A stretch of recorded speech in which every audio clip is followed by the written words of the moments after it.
Alicia Gorman, interior designer.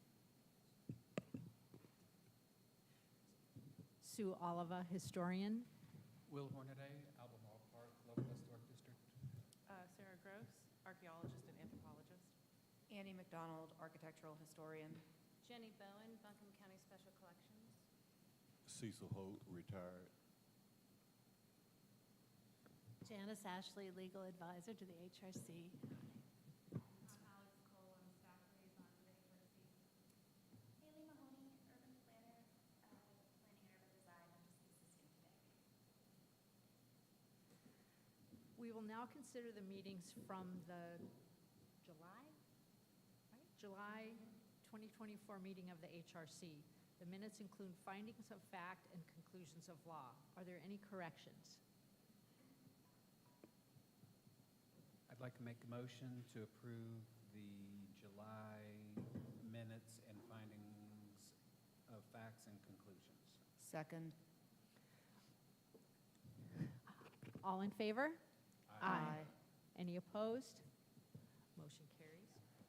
We will now begin the evidentiary hearings for the items listed on the agenda. As a quasi-judicial proceeding, the HRC is not setting policy, nor are we soliciting public opinion on the desirability of an application. The HRC hears and considers evidence presented and applies the standards set forth in the guidelines and standards of the specific historic district for that application. The HRC must make its decision upon competent, material, and substantial evidence to determine the facts of the hearing. The HRC will use judgment and discretion to apply the standards contained in the relevant guidelines to the facts. The commissioners in voting for an item will not have a fixed opinion, not susceptible to change, have a conflict of interest, have engaged in ex parte communication regarding the application. This meeting is open to the public, but participation is limited to interested parties who wish to provide comment or testimony regarding the proposal. At this time, I'd like to swear in any people that plan on speaking. Would you please come forward and raise your right hand?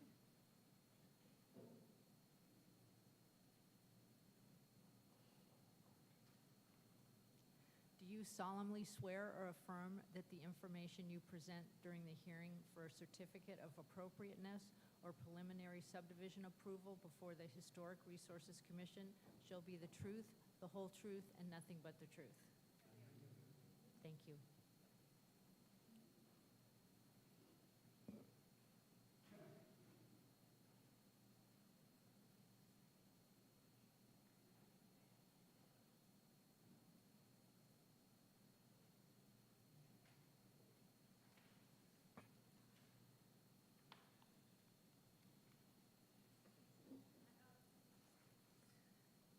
Now we'll turn it over to staff. Thank you, Chair Oliva, members of the commission. Haley, can we turn the mics up a little bit? Which number is that? Or just all of them? I feel like I can hardly hear all of you. I don't really need to hear myself, but. And also, who seconded on motion to approve minutes? You did. Okay, thanks. Okay. Thank you, Chair Oliva, members of the commission, for being here today. I'm going to go through a short presentation for the first item, which is 30 Grindstaff. This is an application for a new primary structure within the St. Dunstan's Historic District. And this is just the first slide. It's just the site plan and the parcel map so you can orient yourself. Elevation drawings were included in the submittal. I'm not going to spend a lot of time on these until I get a little bit later into my staff report, so I'll just go through these briefly. This is the streetscape rendering, so you can see what it looks like in the context. This lot is like right on the western edge of the St. Dunstan's Historic District. And my last slide is the image on the left is the tree removal plan as well as the landscape plan. All the trees identified in red are trees to be removed. and then just a photo of the parcel on the right-hand side. So I've noted there's some additional information that was submitted just yesterday and today, so that information's been added to your packet. There's a few things in there. There's a grading plan. There is a manufacturing specifications for the front door.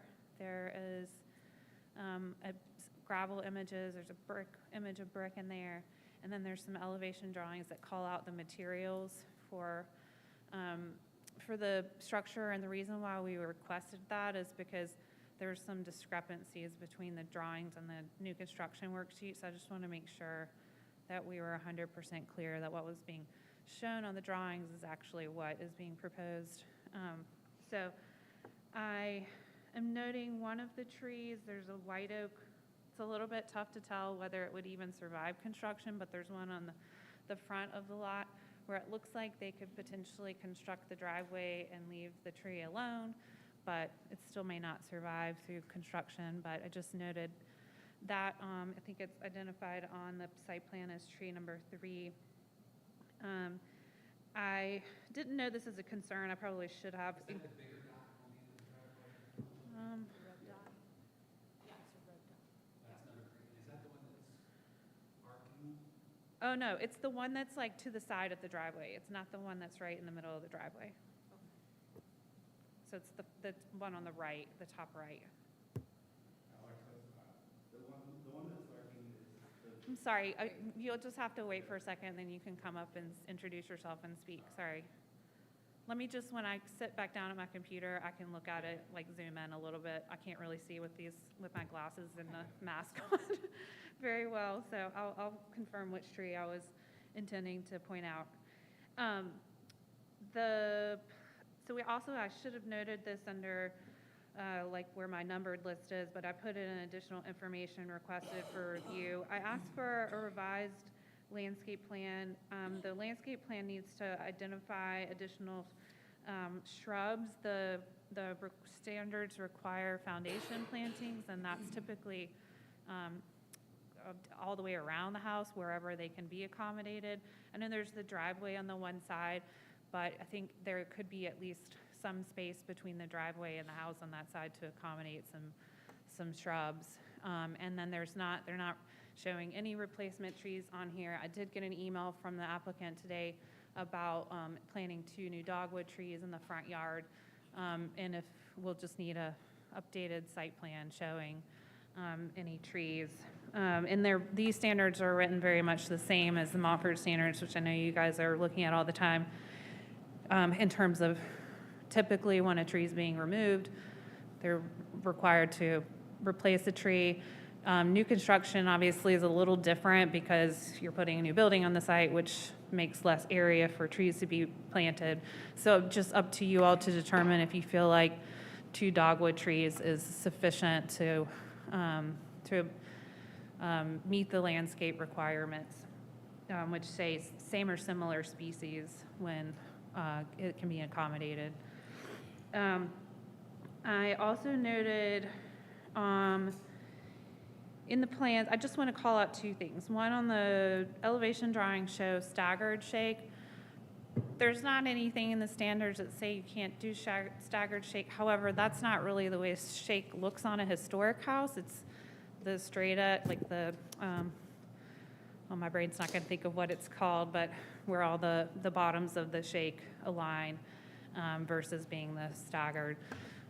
So I think that is just something we should talk about, or you all should talk about. And then just a note too that I don't think that the commission's approved a fiberglass entry door before, like on a primary entry.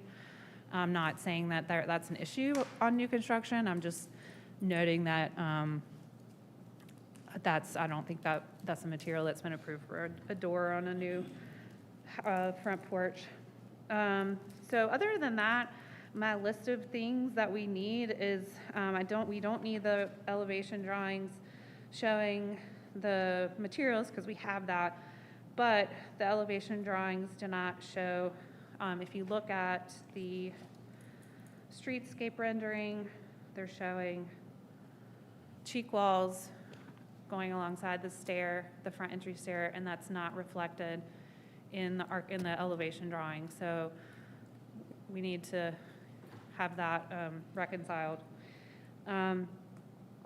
Also, the door, the proposed front entry door is different on the elevation drawings than what's in the specification. So they all need to be the same, basically.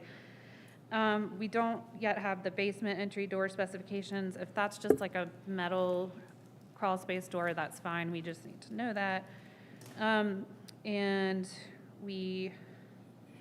let's see, I already went over the landscape plan revisions. We also need the required tree protection plan. I mentioned that they submitted a grading plan. This is a new thing. As some of you know, we've run into some trouble in recent years with new construction projects where we've never required a grading plan. And even when we've had something that looks close to a grading plan, when they go out and build it, they're not building it to include all this. They're building it to include additional site features that you all did not approve. And so it's created enforcement problems for us. And so this is a newer requirement that we're going with, is requiring grading plan for all new construction projects, and they need to be accurate. And this one doesn't have the finished floor elevation noted on it. It doesn't have of the house or the driveway. It doesn't have the contour line numbers noted on it, and the contour lines of the existing contour lines don't seem to connect with the proposed contour lines, and they seem to conflict too, in that they seem to show water, the new contour lines seem to show water going both ways on the site, which seems inaccurate. So we need an accurate grading plan is what I'm saying. The brick sample, there's an image of that in the folder. So we need the stone. They're showing stone for the walkway, and I think maybe the driveway too, which I didn't note on here, but that's not, are you proposing gravel for the driveway? Okay. And are you proposing gravel for the walkway too, and not like a flat, like flagstone or something? Okay, all right, so then we're good there. And then we've got also the mechanical unit specifications were submitted as well, so we're okay on that. I think all of the outstanding things can be revised at staff level. I know that sounds like a lot of things, which it kind of is, but it's not anything substantive really from a design perspective. So I think I'm okay reviewing those things if the commission is. So I'm generally in support of it. I just wanted to flag the tree that I wanted to talk about, and then the shake siding and the front door material. So those were all my only things that I was picked up on that I wanted to note to all of you. So happy to answer any questions if you all have any. Any questions for Alex? I'm looking at the Google Maps Street View of the site to try and confirm which tree it is, and it is like, it's a pretty significant size tree. I don't know if it's 6 inches or more than. Sorry, I'm so sorry about that. I'm looking at the Google Maps view of the site, trying to confirm which tree we're talking about here, because I'm just a little confused. I'll just let the applicant Speak to which one it is. I'll look at the Sure. Okay. Now? plan again. Alex, did you have any, on the setback between this house and the neighboring house, did you receive anything showing that? Or did you have any concern about it being more proud than the other two? Oh, you mean like the front setback? Yeah. And I don't know how much, I can't tell from the single. Honestly, I don't, because both of these houses on either side are New. new, and there's not really any consistency at all on this street. Gotcha. So I don't have an issue with it, personally, but that's a good question.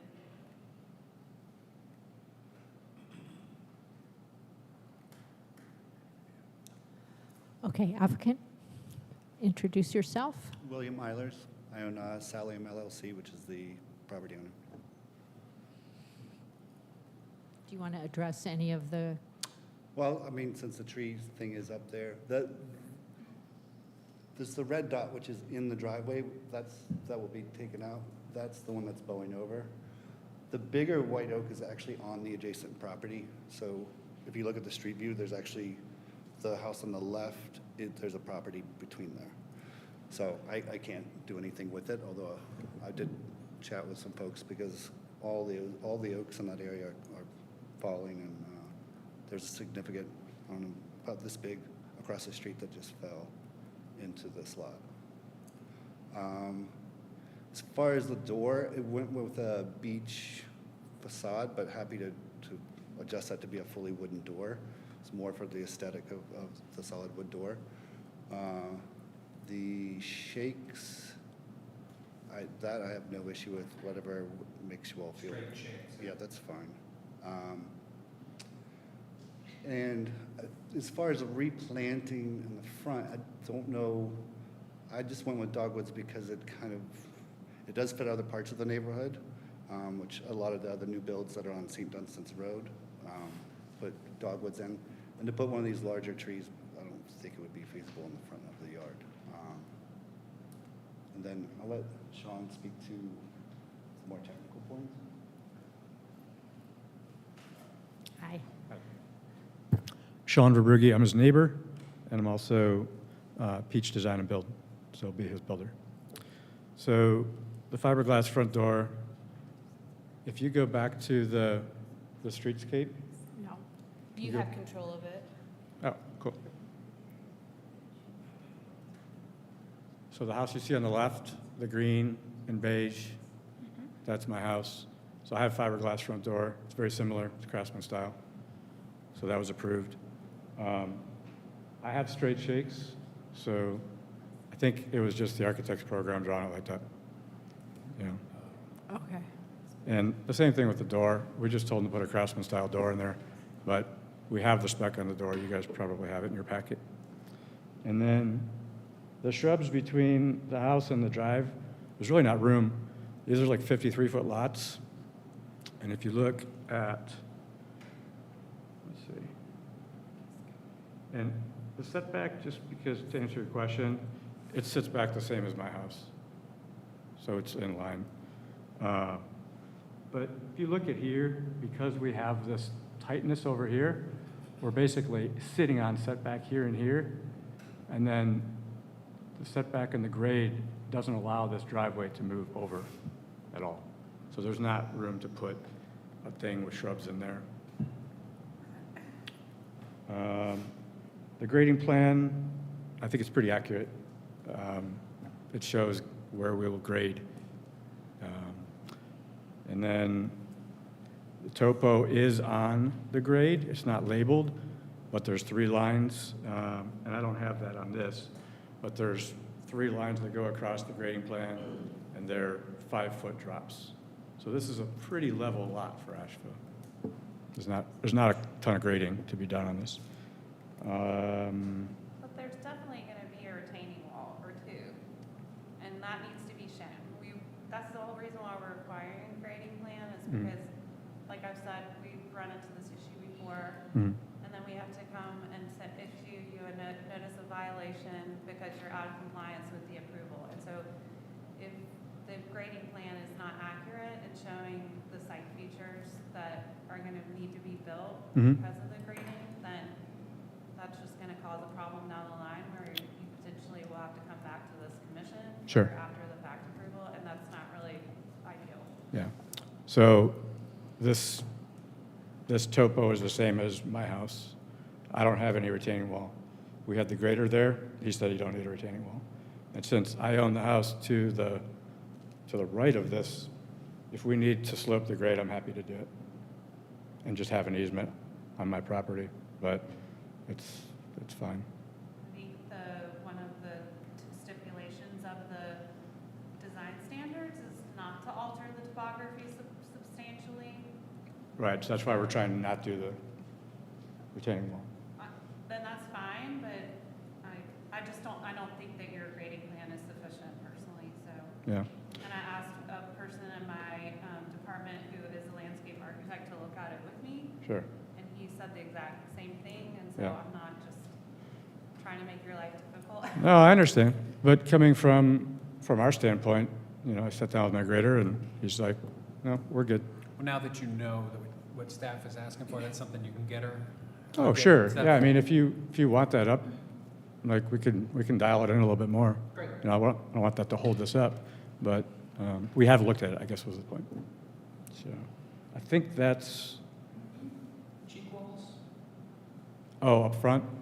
Yeah, we could put those back in on the plan. I didn't realize they were on there. Yeah, we just need everything to match, basically. So just consistency across all the different drawings and renderings is what we need.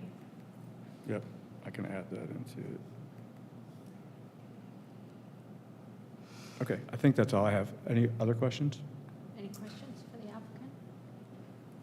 Would you mind just, I'm going to be a pain in the butt here, but I really want to be clear about it. So can you, on that computer there, go to Google Maps and bring up the address so that I can just be 100% sure? Because I'm looking at it and it looks like there is a white oak that's kind of like in the middle there that would definitely be on the property line. And it is a significant size, so I just want to, it does say that we have to give permission to remove anything that's over 6 inches in diameter, and it looks to be that to me. I did not get a chance to do a drive-by of this one, so I apologize for that, but. So let's zoom And out. I'll also say on the site plan, number 3 is not within the driveway. It's to the side of the driveway. Right. That middle dot Yeah. in the lot. So this tree right here, as Will was saying, it's not on his lot.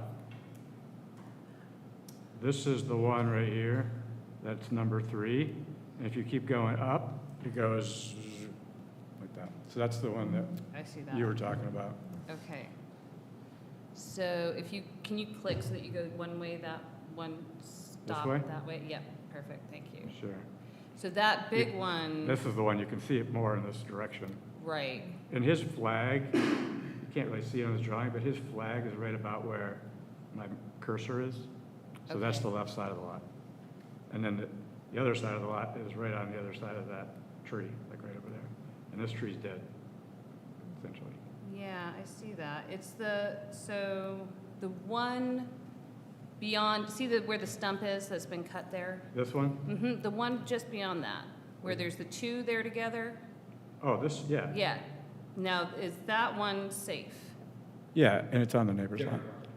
That is the one on the different property, because I do see like Correct. this little white thing in, if you click one more over, I do see a little white thing there in the ground. I just want to make sure that that's not the flag. No, and it's that not it the is on flag. this The flag is property. literally like 18 inches to the right of that. Okay, I just wanted to be clear. Thank you. Then Yeah. which is the tree that's number 3? It's this one right here, which is the arched one. That can't be right though, because that's where the driveway is going, and the tree number 3 on your site plan is not shown within the driveway. It's to the side, it's to this side of the driveway. So what is that little tree? Because you've noted number 3 that's not within the driveway is a 20-inch oak tree. And that's not a 20-inch oak tree if that's supposed to be number 3. So this is number 3 right here, right? It's no, That's 4. I can't read it. I'm sorry. 4. it's 4. Okay. 3 is the one under the 76.57 to right up there on the street. Yeah. Closest to the street. Well, the large 20-inch is the one that's arched, so maybe our numbers are backwards, but 4 says very precariously hanging over the street, 30 inches. 3 says that it's Yeah, it's on the, yeah, 20 inch. yeah, that is this one right here. Okay, And let me kind of, let's see if I can go back. Yeah, that's this one right here. that's 3. Basically in front of it. yeah, I don't think that's an oak tree, but I think the oak tree is the arcing one. Yeah. but there's supposed to be 2 oak trees. Oh. The list has number 3, a white oak tree that's 20 inches, number 4, a white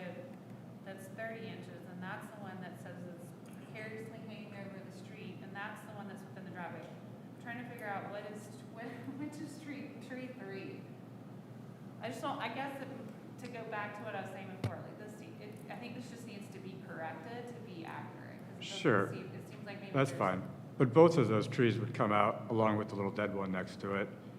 And this other one, that's a dot, there's like, you see 4 up there? One of these already fell, got crushed by the tree he was saying that fell across the street. So Okay. there's actually, we're down 1 tree. But Okay. we could, I mean, that's Yeah, just a, we could that's just a number or description swap. Yeah, if we could just get it to be correct or consistent between the list and the plan. Okay. All right, anything else? What's your driveway width? Mine, it's 12, but it grows. Along the house? Yeah, it grows along the house because my So lot it's grows. Bigger than 12 along the house? Oh, you're talking about this driveway right here? Yeah, staff was concerned about the lack of vegetation along that side. Yeah, I think it's 12, and this one's a straight 12. What's the minimum, city minimum? 10? I think it's 10, but like, how, like,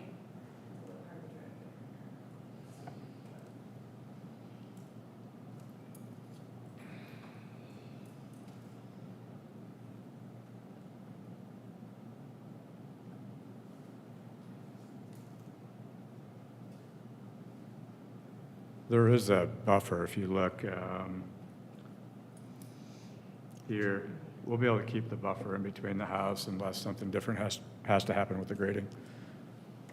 And a lot of that buffer, you know, part of it's on Will's lot and part of it's on the other craftsman to the right of it. can we go back to the site plan, Sean? 'Cause, But no, I think there's something off with your scale because this says the width of the house is 32.5 feet. Mm-hmm. And this driveway looks like it's almost half Half the house. Yeah. the width of the house. I mean, Can't at read the number 32, on there. It almost would be, with 12 and 32. It's not on this, yeah. It's a 12-foot minimum to 18 feet maximum for residential driveways with Okay.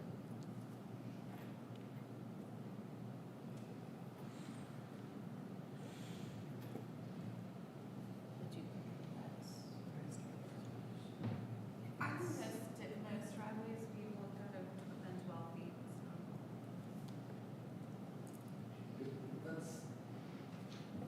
Can you come up? You got, sorry, you got it. If it's the difference between, what's that? You have to introduce. Oh, William Eilers, speaking again. If it's the difference between 15 and 12, and we could squeeze that, just based on what you all are saying, like looking at the scale, that does look like it's about half that scale. We'll confirm that it's 12 feet. But if there was that 3 feet, to the extent we could put something native in there, obviously it's gonna be on a driveway and very close to it, so, you know. But I don't have any issue adding more buffer there if there's the room. But as he said, with the setbacks and the position so that it's congruent with the other, you know, in line with the other porches and the setback on the front, it just had to be kind of twisted that way. And I just don't know that we have enough room in there.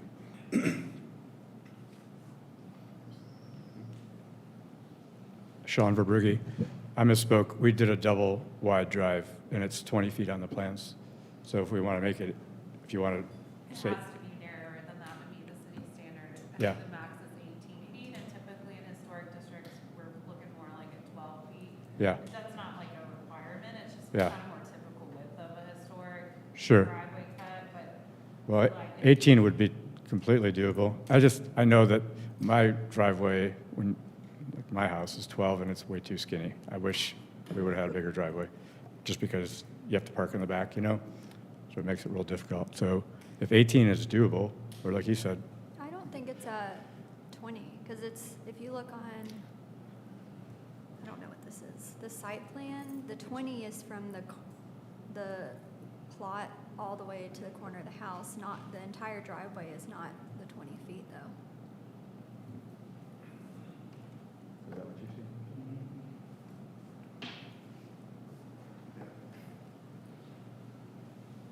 Yes, William Eilers again. Yeah, it is 20 feet from the property edge, not on, with the setback there. So, we could do our back of the envelope math there, but I'm guessing about 3 or 4 feet there. Yeah. I mean, it looks like they have 6 feet, like at the largest part between the Mhm. property line and the driveway, but like what would we suggest for the vegetation on that, just with it being on a driveway? I think I'm now more concerned with the width of the driveway. I think at least they provided the vegetative screening on the side of it, because that is required by the standard, so, I think even 14 feet would probably be the widest that this commission has okayed. I don't, I mean, And then, like, the parking area in the back would be wider, but right. as much as we can minimize pervious area, 18 feet is really wide for a driveway in a residential neighborhood. Like, that's not typical. No, I mean, I know Sean has people, like, there's an RV sometimes there. I'm not a trucker, so I don't imagine I need that. 12 feet would probably be just fine. I think it is 14 on this one area. No, it says 20. This So is it would from the help staff property if line. there was a more accurate rendering to have in their file at the Sure. end of the day, I think. Yep. No matter where this lands. And I think that's what she's also saying with grading. So it's close. Right, I mean, I think as far as, the grading part, I understand if you wanted to see from a visual perspective more than anything. That part of the lot is probably the flattest part of the whole, like, I actually live, so Sean lives on the left and I live on the right. So I know that property pretty well, and it is very flat there. So I don't know, the grade on that right-hand side of the lot doesn't really change until you get to the back of the lot, which is past the house pretty much. So on the west side of your property line Yeah, is going to be no retaining wall, I don't think so. just this gravel driveway Correct. that's lined by some vegetation, Yeah. those green dots. I mean, as long as the vegetation's not going in purely for the fact of putting in vegetation, but then it's,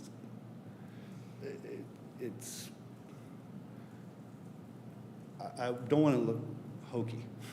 Do you know what I mean? Like, oh, well, we needed to put up a screen, so we put in some, that's where that distance on whether it's, I mean, you know, if you're planting, what is this, 2.5 feet wide here, that's fine for a bed. If it's 1 foot, then it kind of, that's all. But I would be happy to accommodate any side of that. And if it needed to be, you know, more centered so that it was more lined on both sides, so that it had an aesthetic along the house as well, that'd be fine as well. Yeah, I think just some tune-ups, Sure. as we've suggested, and then staff review, right, we can move forward. I'm fine with that. I think one other thing I didn't note that we do need to get from you at some point is the edging for the gravel. Most people use that little metal, the short metal strips. Oh, okay. Yeah. You can use brick. I think I have to look at the standards. It may say stone. It just has. I have it in front of me. I was about to ask this question. It says gravel surfaces must be edged with brick, metal, or other compatible material. It is strongly encouraged that brick or concrete drives be 2-lane tracks divided by grass or other ground cover, so brick or metal, pretty much. You mean just almost like the metal, like garden retaining piece? I think that's what they mean, yeah. Yeah. Yeah, it's just like if you like do a Google search on Lowe's or Home Depot, you know, it's just like that Yeah. standard, like. But not protruding, like just as a Yeah, barrier, it's yeah. just enough to like meet the height Keep of it the in there. gravel surface. Yeah. And it helps with erosion from Exactly, your end too, so. Yeah, I wouldn't have any problem. Any other comments or questions for the applicant?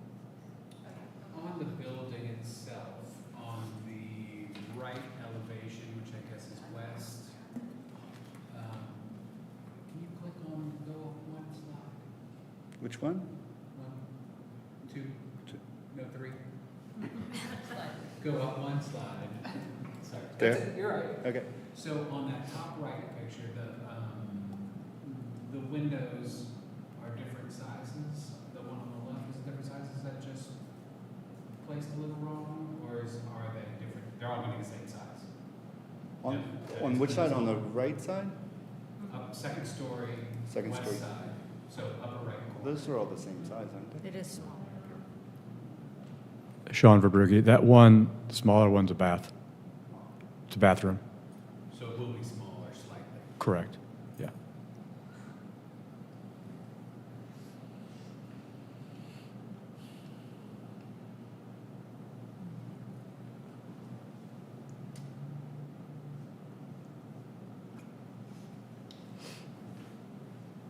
You're talking about the left elevation? The right elevation. Okay. So the right, Top right, yeah, the right elevation, the window, Second floor in the dormer. yeah. Those 3. So the one to the left is the bathroom. Smaller. That's why it's smaller. And then the left elevation, the other small window is also a bathroom. Wait. Oh. Oh, down, bottom left. Yeah. Yeah, I saw There's 4 different types. And that one's right next to the shower, so you don't want that. Sure. a big window. I just wondered, that's the main visual approach as you're coming up that hill, and I'm gonna ask staff a question about that, if there's a. Is that normal? I don't have any issue with the fenestration. I mean, are you just talking about the little window? The one that's smaller On on the top right picture, the leftist window on the second floor, that That one is one. This one here. 4 inches smaller, 5 inches smaller? I think it's fine. Okay. I don't know. And just so you know, my house has the same thing, because I have a bathroom on that same wall, same facing. Starting a trend. Yeah. We're I trying to. kind of think that for some of the newer construction projects we've seen, this one has like a fair amount of variation in fenestration, which is, I think, typical of, I don't know, of historic buildings, in this neighborhood at least. Any other questions or comments? No? Yeah, public comment. I'd like to open the floor for public comment. Is there any public comment? I'll close the floor for public comment. Any further comments, questions, commissioners? No? Quiet group.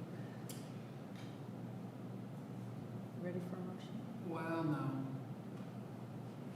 Staff, is there how do you want to, so you need, I can put all of this in the motion template, like the conditions, the items we need for conditions. You all didn't talk about the shape. Do you have any thoughts on the shape that I mentioned, or did you talk about that and I missed they it? said they were gonna level them out. and Right. that's just the program. Okay, got it, okay. And the cheek wall is coming back. So yeah, so we just need the revised elevation drawings. We should be good to go on that, and so I can just make a list in the motion template if you all, unless there's any other things you all wanted to talk through. Well, if there's no other comments, I'm prepared to make a motion. Chair, based upon the evidence presented to this commission, including Exhibit A, application 2 pages, Exhibit B, new construction worksheet 4 pages, Exhibit C, site plan, Exhibit D, streetscape rendering, Exhibit E, manufacturer specifications 10 pages, Exhibit F, railing detail, Exhibit G, additional revised plans and documents 22 pages, received August 7th, 2024. Exhibit H, revised new construction worksheet 4 pages, received August 7th, 2024. Exhibit I, elevation drawings with materials received September 10th, 2024. Exhibit J, mechanical specs, unit specifications received September 10th, 2024. Exhibit K, grading plan, received September 10th, 2024. Exhibit L, front door specifications, received September 10th, 2024. Exhibit M, gravel specifications, received September 10th, 2024. Exhibit N, brick image, received September 11th, 2024. Exhibit O, revised gravel image, received September 11th. And Exhibit P, Google Street Map. Street view image? Yeah. Is that, okay. And the commission's inspection and review of the subject property by all members. I move. That there was a member that hadn't been able to see the property? I thought you said, so usually we read it by all members except, and Mhm. so we'll just note that. All members Yeah, I'll see it before the next session. except Commissioner Bowen. I move that the commission approve this certificate of appropriateness based on the following. The application is for construction of a 1.5-story, 2988 square foot primary structure with stucco and brick foundation, smooth fiber cement lap siding with 6-inch reveal, wood grain fiber cement shake siding with 7.5-inch reveal, and GAF timberline asphalt shingles, roof in pewter color. Roof overhangs will feature square painted wood brackets. Windows will be white, Sierra Pacific Westchester aluminum clad 3/1 and 2/1 SDL double hung and 1, 2, and 3 light aluminum clad casement. Doors will be wood 6 light over paneling, single light aluminum clad sliding glass, and basement entry door to be determined. Front entry will be set within an engaged porch with tapered wood posts supported by brick piers. Wood deck flooring, wood railing with 2x2 square picket space 4-inch on center, wood tongue and groove ceiling, and wood stairway flanked by brick cheek walls with concrete caps. Area beneath porch will be screened with painted vertical wood lattice. Rear elevation will feature a 16.5 by 11-inch foot engaged screen porch. Remove 7 mature trees to accommodate construction. Construct 15-foot wide gravel driveway with concrete apron adjacent to the west elevation and 15-foot wide gravel parking pad adjacent to the rear elevation. Construct 4-foot wide stone walkway connecting from driveway to front entry steps. Foundation plantings will be installed. Ground cover must be established within 15 days of completion of construction, and the remainder of the landscaping must be installed within 3 years. If architectural resources are archaeological resources are discovered during site work, work will cease, and city staff will have been notified and have inspected the site until they do that.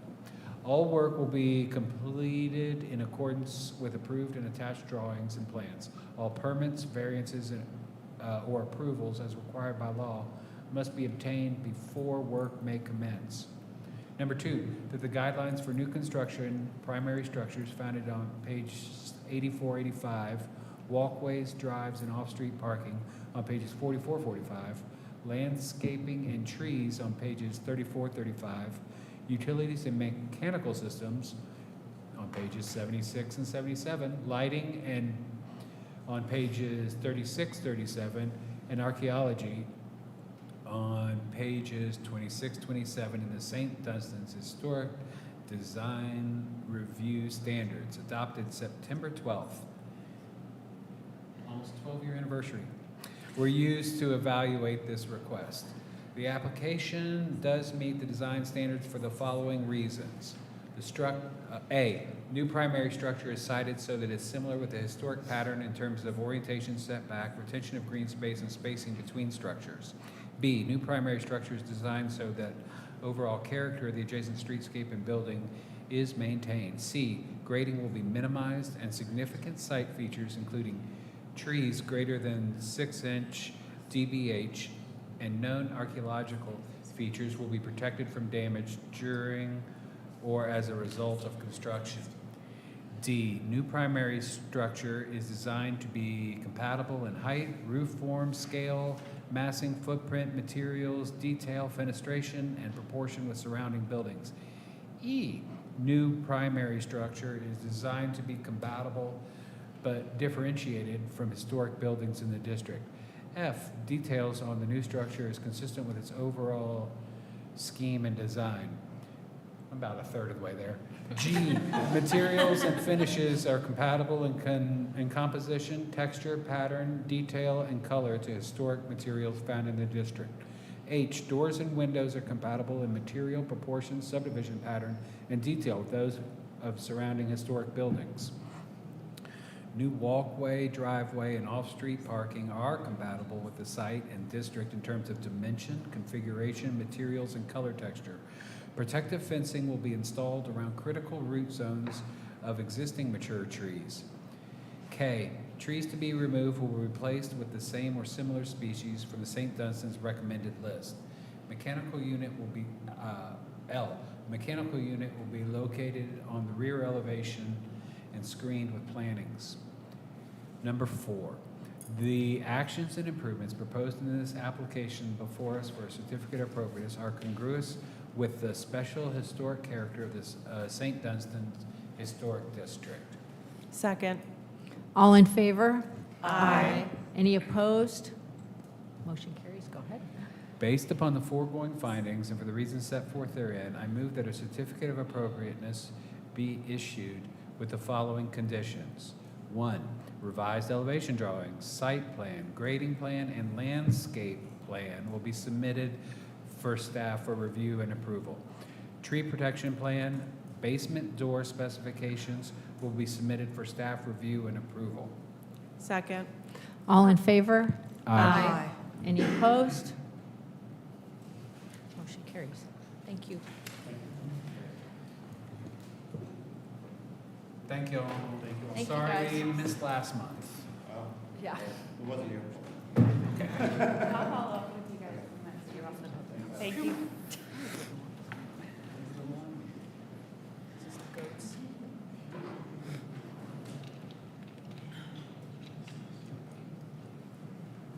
Okay, moving on to the next item is 153 Cumberland Avenue. This is for, hopefully you all made a site visit here. I feel like at this point now I know that this property has become famous for the friendly goats that live here. So Steve and somebody else. Kevin. Kevin, Stephen.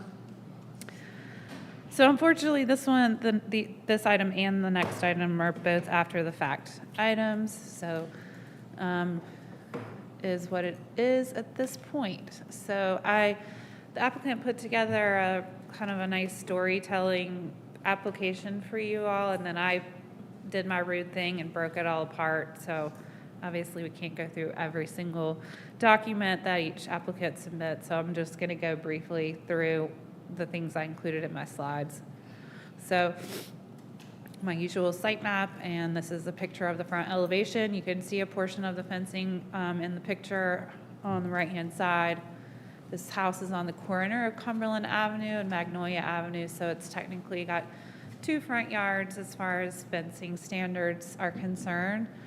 This is the site plan that's showing the sections of fencing that are there, as well as the enclosures for the goats, which is the pie-shaped section, and then the area in the back, which has a chicken coop, and then there was a shelter for a pig that used to live there too.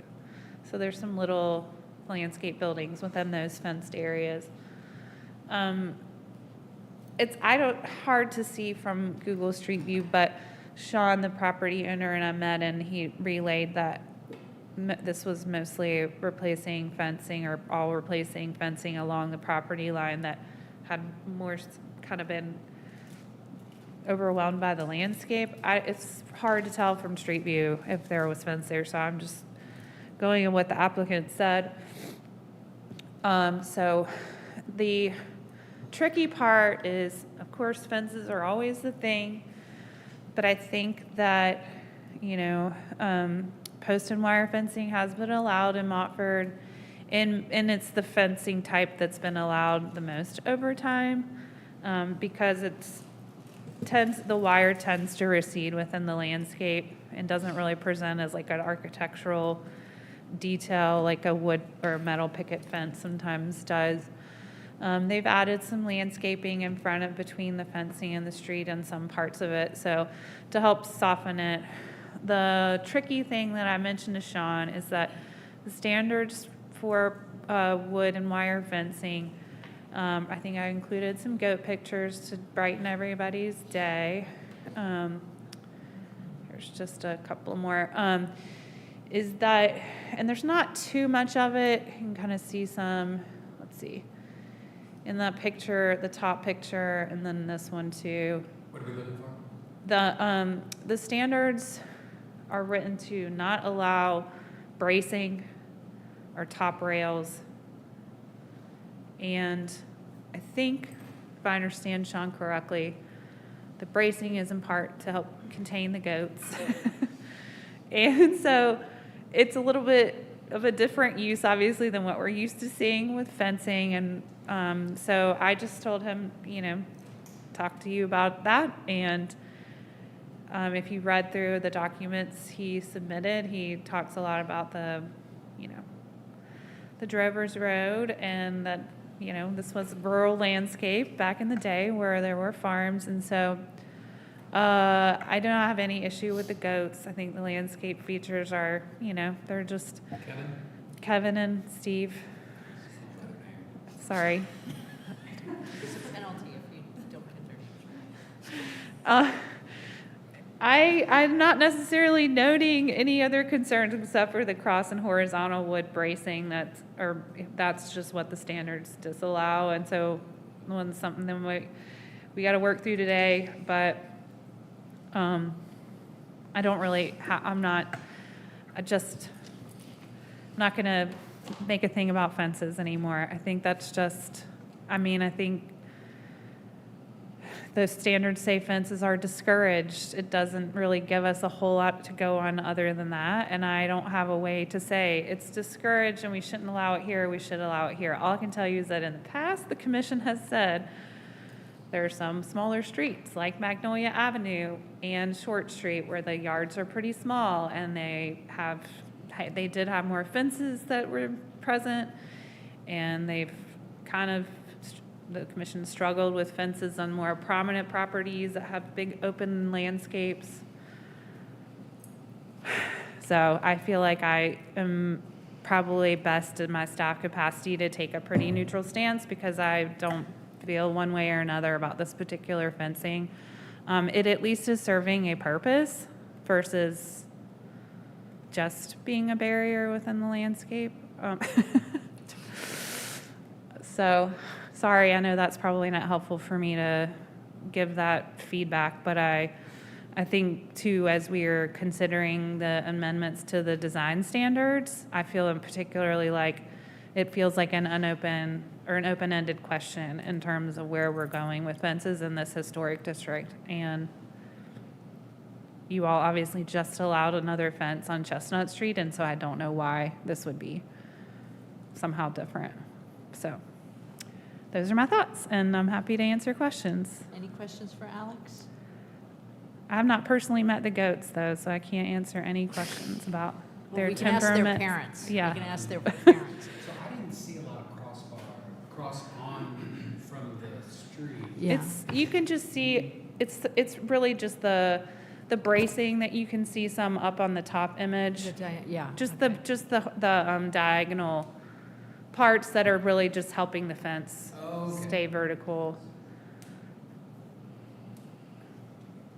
And part of the reason why the standards disallowed this is because we started seeing a lot of applications where there were top rails, bunch of cross members, and it really just like created this kind of almost, I don't know, like not a stockade fence, but it was very much more of a visual boundary within the landscape more versus the, what used to be historically the locust post with the real thin gauge wire that, definitely recedes within the landscape. So this was part of the amendments that we made in 2016.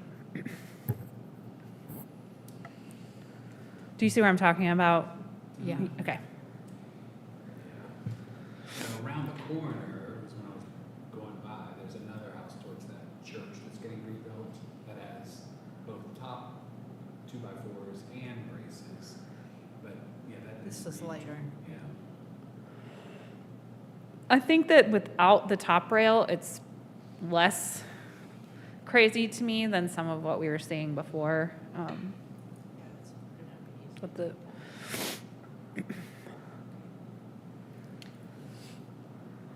okay, thank you. Alex. Applicants?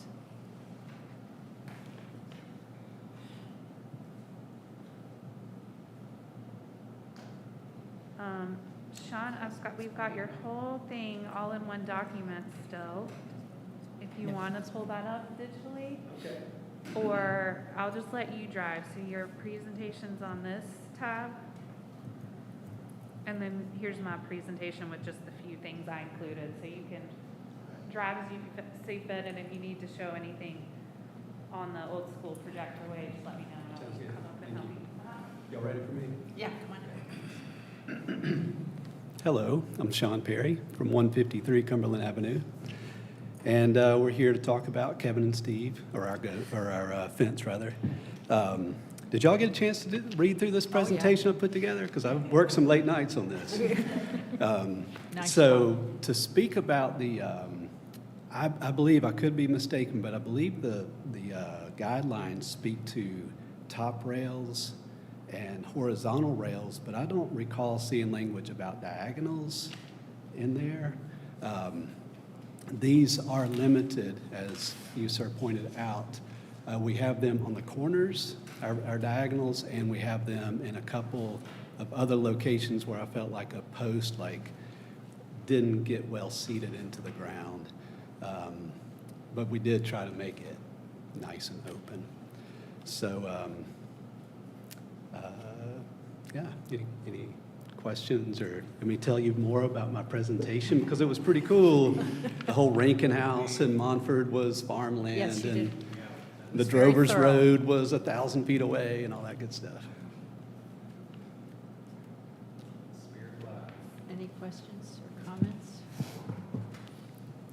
How many chickens? How many chickens do we have? Just the right amount. Do they have names, the chicken? No. Don Rickles. Chickens die too often, Okay. stop naming them people. Yeah, got it. And then we have one Tina Turner, and she's a Polish. Oh, yeah, yeah. That's fantastic. And how old are Steve and Kevin? They're 2020, so 4 years old. They were born in 2020. We got them in June of 2020. Okay, so they're pandemic. They are, yeah. And Pandemic we did get them children. for that reason, because that was a weird time, and Yeah, no, we know. yeah, We were people, there. people do visit them nonstop.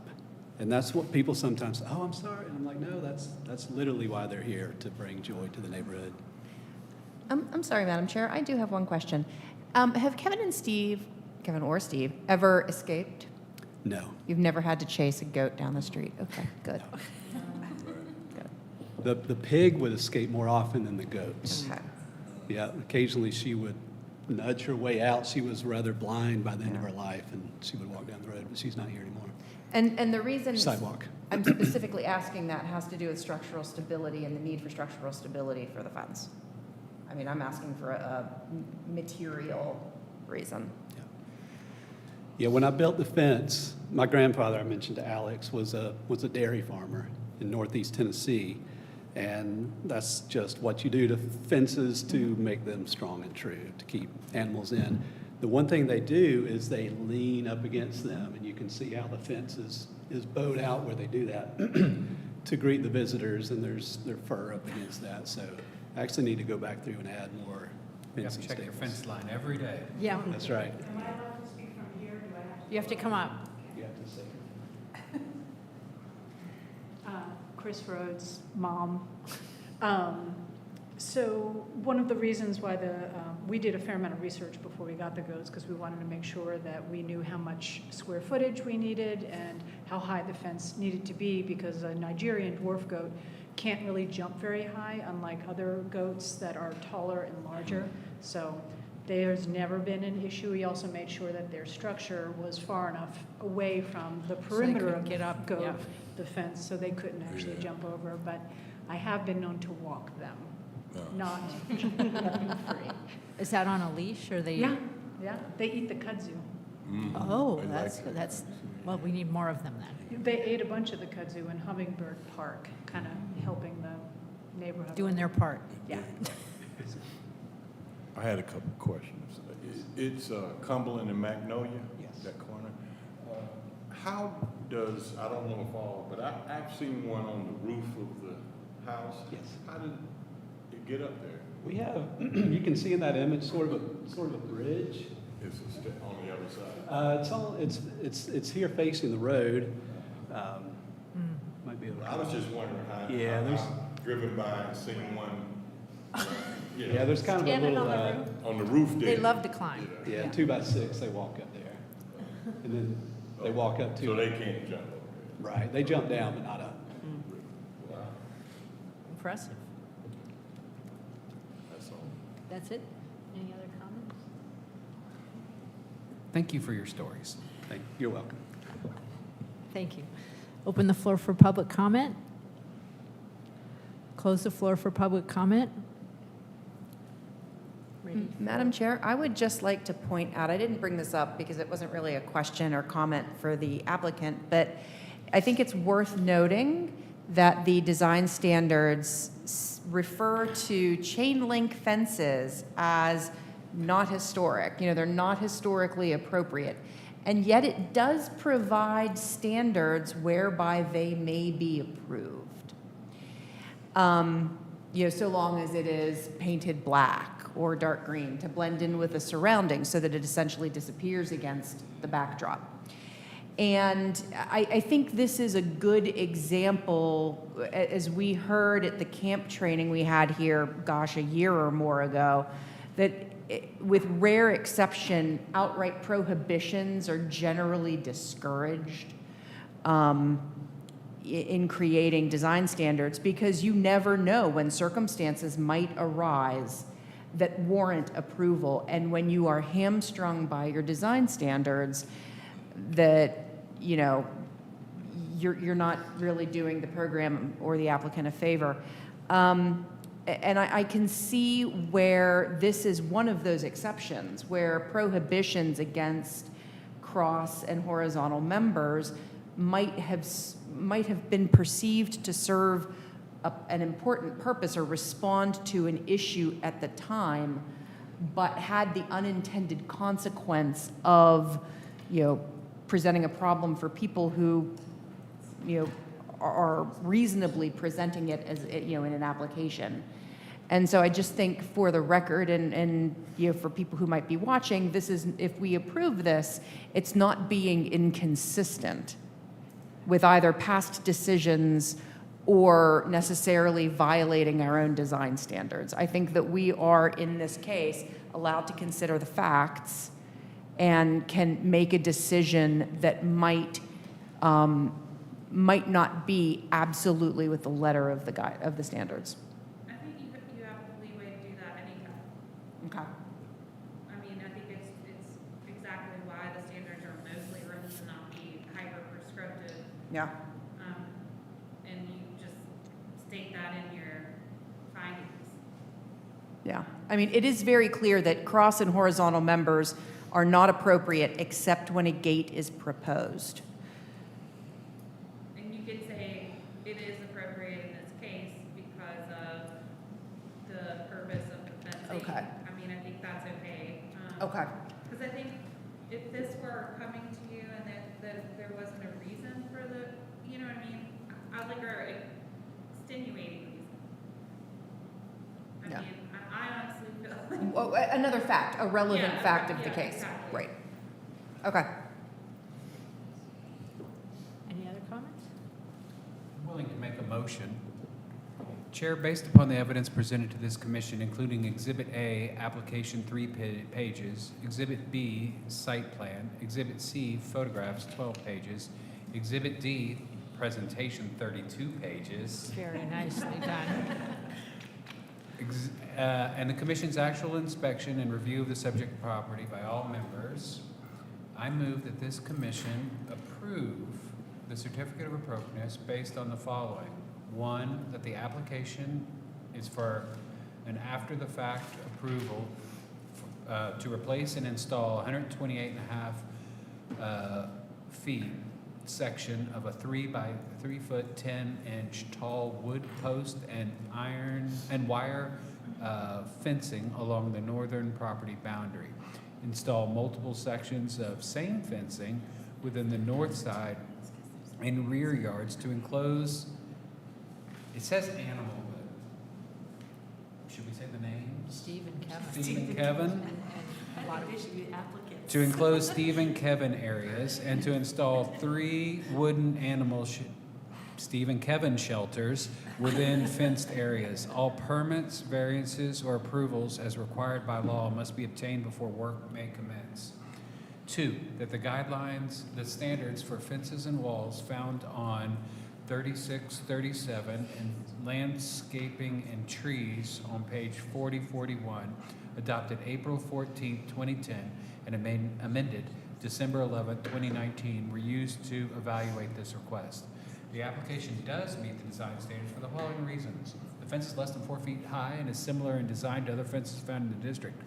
Fencing is to keep in the historic character of the neighborhood and the house. Landscape structures are compatible with the neighborhood in material and scale. 4, that the actions and improvements proposed in this application before us for a certificate of appropriateness are congruous with the special historic character of the Montfort Historic District. Second. All in favor? Aye. Any opposed? Based on the following findings and the reasons set forth therein, I move that a certificate of appropriateness be issued. Second. All in favor? Aye. Any opposed? Motion carried. Okay. Tell Steve and Kevin they're okay. Thank you. Thank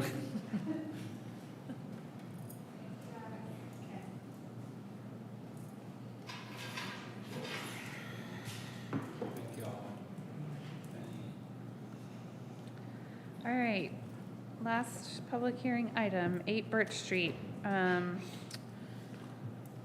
think some of you were on the commission when this came through for review in maybe a year or 2 ago. But anyways, this property is, the parcel map is on the left, and then the site plan is on the right-hand side. This is all existing because it's after the fact. In the previous approval, which would have been last year, they applied to put parking in the front yard. It's a very narrow lot. They used to be able to share the neighboring driveway to the east, but that doesn't, it's not a thing anymore, so they didn't have anywhere to park. If you've been down this section of Birch Street, it's on-street parking's pretty tight down there, so the commission approved for a new concrete, where it says concrete and gravel on the site plan. That was approved to be a concrete driveway apron per city standards with a double track concrete driveway. I don't remember how long it was. It wasn't very long though. The driveway, or the yard's very shallow, so maybe like 18 feet long, the whole thing. And I think I actually later in my slide deck included, yeah, here we go. This is the previously approved plan with landscaping around it. It ended up being concrete track because the commission was trying to minimize the amount of paving in the front yard because it is such a small yard. It was kind of a lot to do a full concrete pad. But it got constructed differently than it was approved, so the whole thing is concrete, and this is probably the best picture of that. And then there's a section of gravel beyond. So that's one aspect of the application we're talking about today. They also got a previous CA via minor work to repair the front entry. What ended up happening was this, which obviously this is what was there before. It was pretty bad shape, but it was concrete with some AstroTurf on top of it.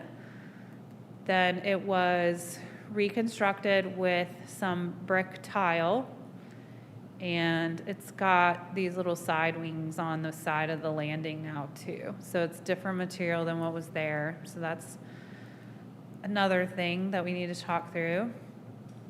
There was a retaining wall on the left side of the house that was in pretty bad shape, so they also got approval to rebuild the wall. When the wall got rebuilt, they put this railing on top of it. That was not part of our approval. So now there's the railing there. In addition, there is a stair coming off of the concrete wall into the side yard. That was also not approved. And then there's this area of gravel with the wood edging, which wasn't approved either. And then there's also the little entry landing on the back of the house that doesn't have a CA, and then the 2 mechanical units also don't have a CA.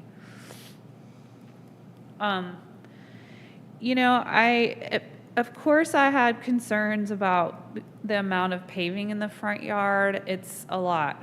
I think especially with the gravel, which is honestly what concerns me most, is kind of the extension of all the paving.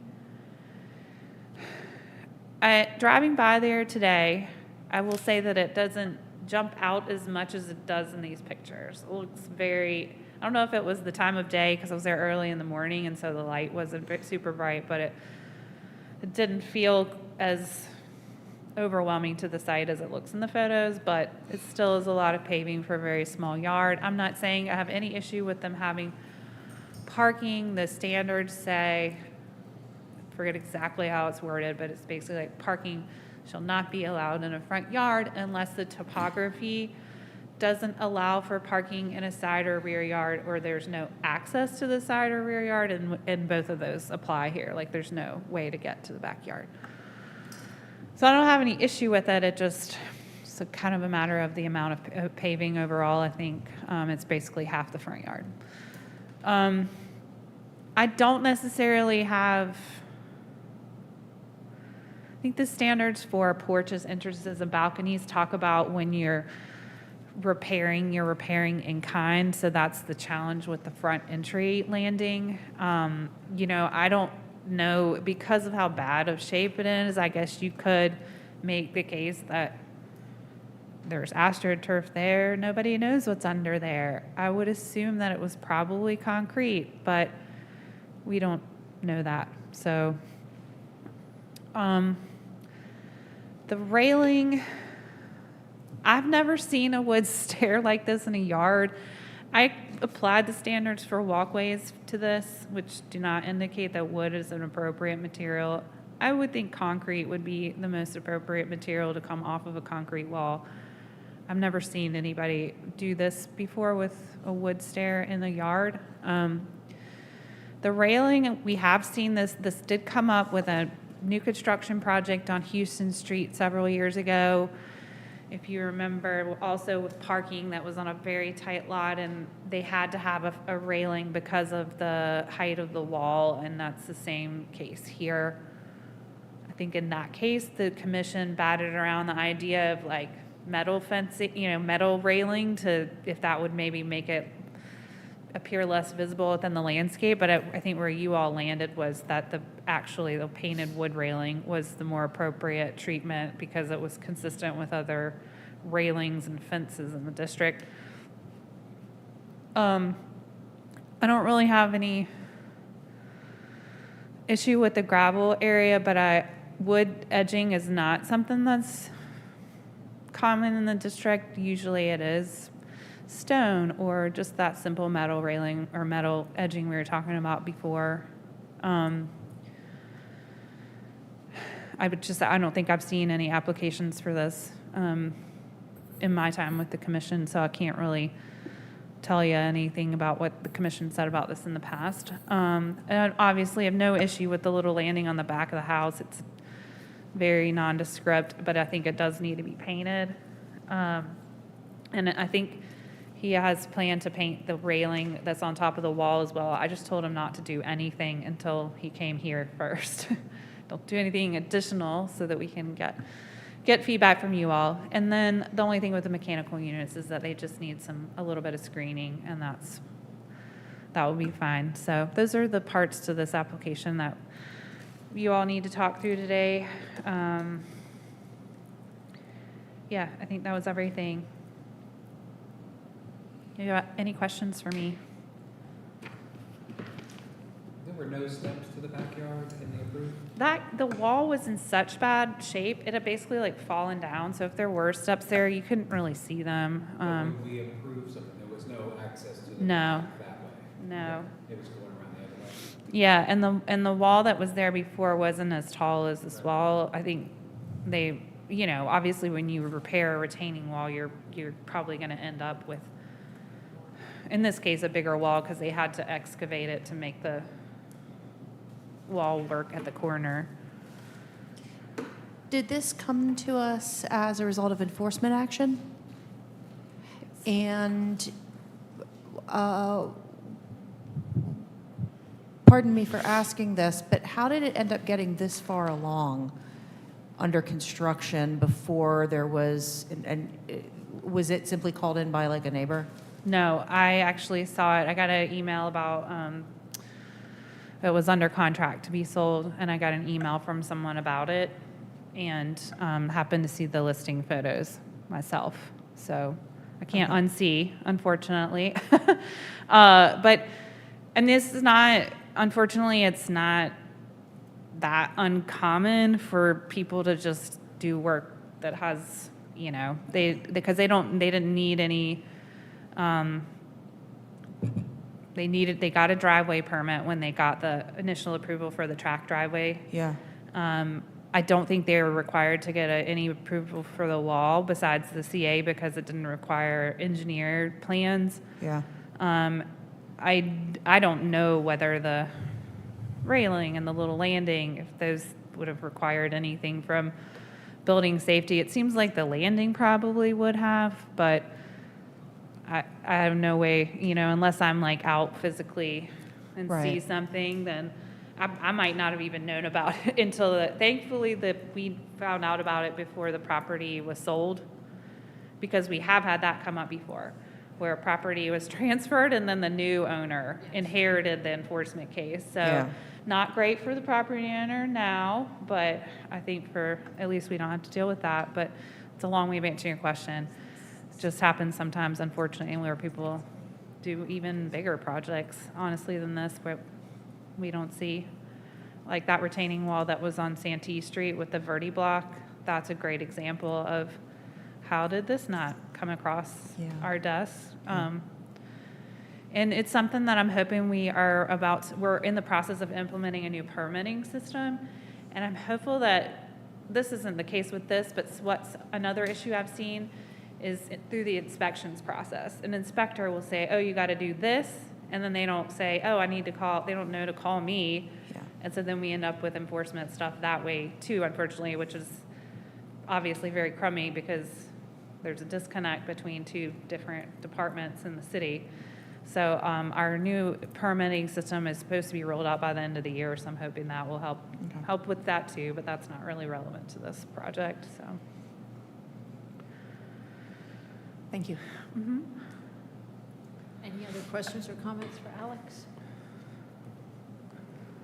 Okay, thank you.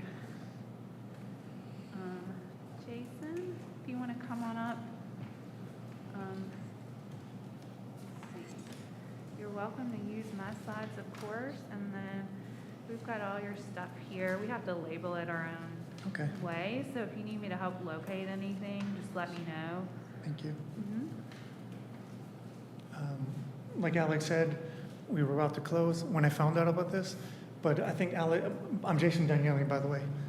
I think Alex can let you know, my contractor left when I was 85% complete, and so we were kind of scrambling just to get a general contractor to come in. The parking spot, we followed the plans that he had presented to building safety, not to the HRC. I appreciate what you guys do. Whatever you say that we need to do now, I'll do to get everything rectified. Questions, comments for the applicant? Thank you for being so agreeable. Yeah. Yeah. So what are you willing to do on that driveway? Would you like it to be concrete treads or a? My preference is gravel and maybe cut the concrete back some, but if you'd say that it has to be, you know, treads, then that's what we'll do. Just want to know what you're thinking. I think when you look at the house, it looks very attractive. I know you saw the picture when it had aluminum siding. It was, here it is.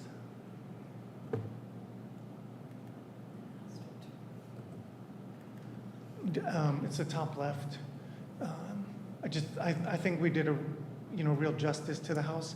And it was rotting in the basement. I can show you photos, like the house was gonna fall down in the next 20 years. I think it still looks very attractive. I don't think it's an eyesore in the neighborhood. The driveway matches the neighbor's driveway. So I just don't think it stands out as an eyesore. But if you tell me that I need to change it, I'll change it. So to comply with the standards, you're thinking you would cut that concrete back into just A regular apron, threshold and then Like maybe it go was all approved. gravel, and then do the rest gravel. Okay, so I've- is there any comments? I don't know if you can just see down here, the neighbor's driveway is exactly the same. It's down here, in this area, it's also gravel. Okay. I think one of the bigger things for me is like the added gravel between the porch and the retaining wall. Like, I understand why it's there for ease of walking and stuff, but it almost took away a large part of the greenscape in the front. I don't know. You can't see the gravel walkway from the front because of the elevation change. She's talking about the front yard. Yeah, right? that just- The front bumper. the Okay. front bumper Oh, I apologize. I thought you meant on the No, side of no. the house. But I don't know if that's necessarily a. We could change that. Would you like? Commissioner Corbin, I agree with you on that I think that in addition to pulling back the concrete, pulling back the gravel in some way to create perhaps a green buffer between the edge, that back edge of the gravel and the area where the retaining wall railing and steps are, would really help soften Yeah. the appearance and make it look less like a house surrounded by, So if we did like grass all through here with some like concrete or stone, stepping stones across to the That- stairs? yes, that's exactly. Yeah, absolutely. And Commissioner Gorman, is that the sort of thing you were thinking of? So, yeah, here. Okay. Yeah.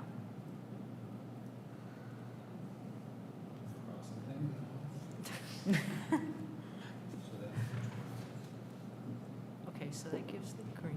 Now that, or are there other comments on the green, No, yeah, I'm okay with that. I will say it is an attractive home. I don't think any of us think it's an eyesore. Thank you. Like, I don't, we're just going by the standards. Yeah, I of don't want course. you to think we don't think it's a beautiful home, because I think it is.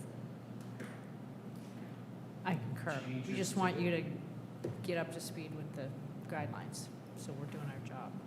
And then so the entry material that's now on the rear. on the front, Okay. Yeah. was before a concrete stoop, and now Yeah. it's a pyramidal. I looked back through my photos, I didn't have anything when we took the AstroTurf off. My impression was that we went with a brick tile that was the same as the mortar lines that I saw on there, and I don't know if it was an asbestos tile before or what it was, but this seemed to be, like I said, I was scrambling, I didn't even think to reach out to the HRC, but I thought it looked very historical.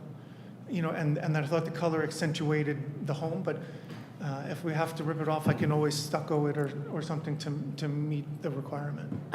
You know, it is a traditional material. It's different from what was there. It's not necessarily an in-kind replacement, but is it incongruous with the overall character of the house? I don't think it is, but the standards, you would have to say, I think that's why I was saying that I wasn't really trying to make the case, but trying to point out that if we don't know exactly what the original material was, maybe that's an opening, because otherwise the standards say, if replacement of a porch element or detail is necessary, replace only the deteriorated element to match the original in size, scale, material, blah, blah, blah.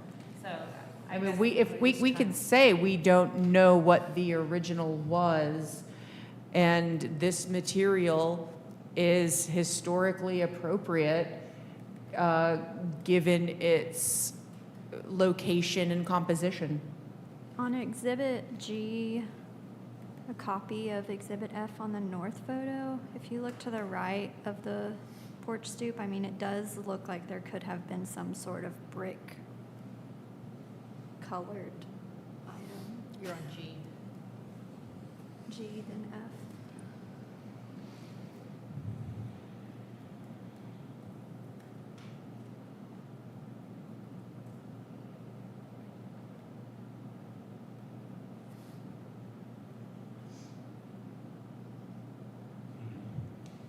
Which is, yeah, there's bricks there.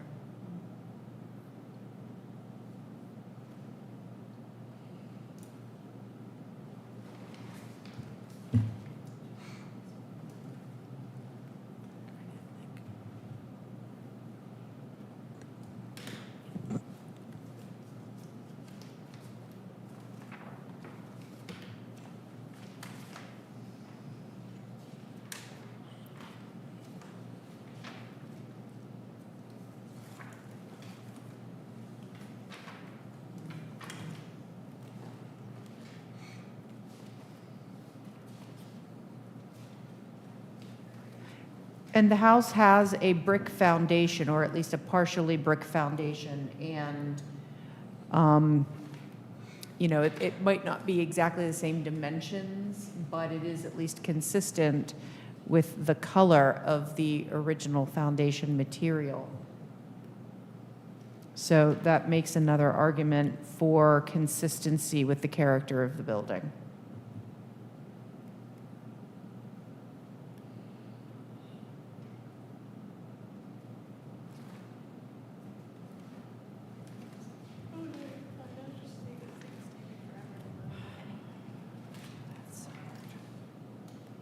So I'm hearing that there's not a lot of, on the entry. Is that right? I think we can move I'm on. kind of, yeah, I'm in agreement with it now that I'm seeing this photo of the brick in the house. Yeah. So another thing in this front yard while we're here is that fencing at the end of the driveway. And I'm not sure where you're gonna put grass. Yes, so it's, by code, we need some protection for somebody to fall, and so we just match the existing railing on the side porch.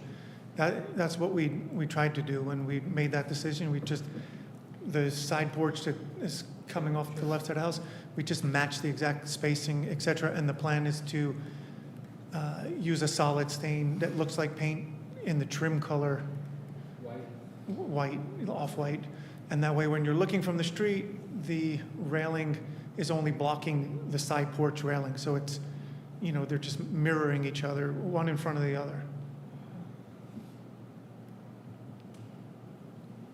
I think once it's painted, if it's painted white, it's gonna not be quite as obvious. Right now, the natural wood color is highly visible. And once it is buffered from the gravel with some grass, that's gonna further soften it. I mean,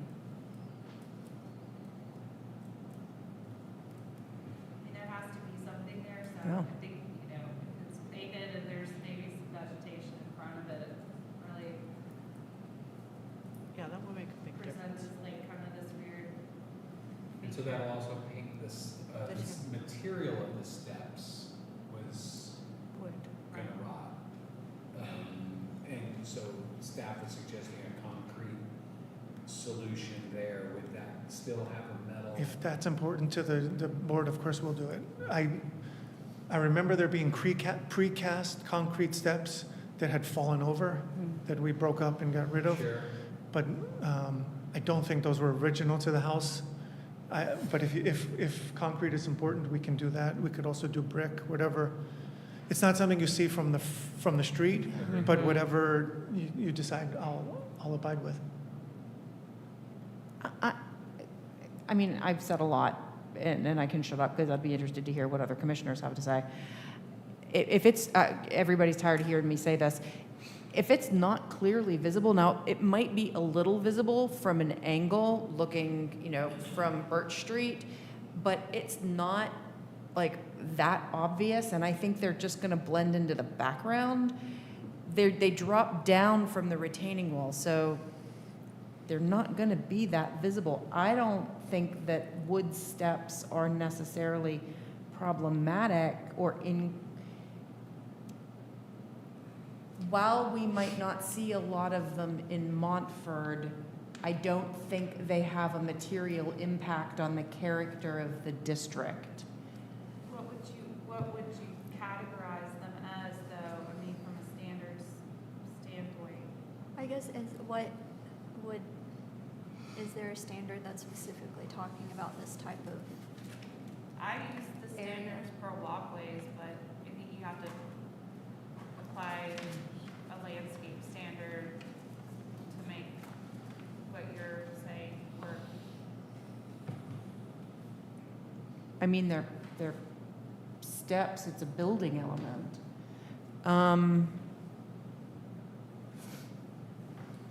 Yeah, but we see steps within the landscape all the time, and they're typically walkways, which is a walkway within the landscape. I mean, if it's concrete, what we're doing is encouraging more impervious surface. And if it were coming off that porch, it would be a wooden staircase.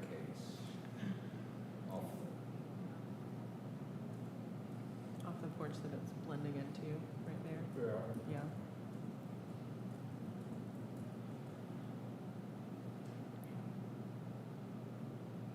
So as far as the standards go.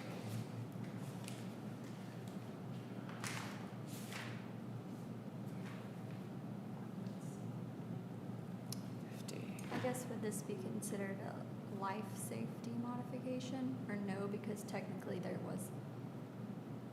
No, I wouldn't put it in that category.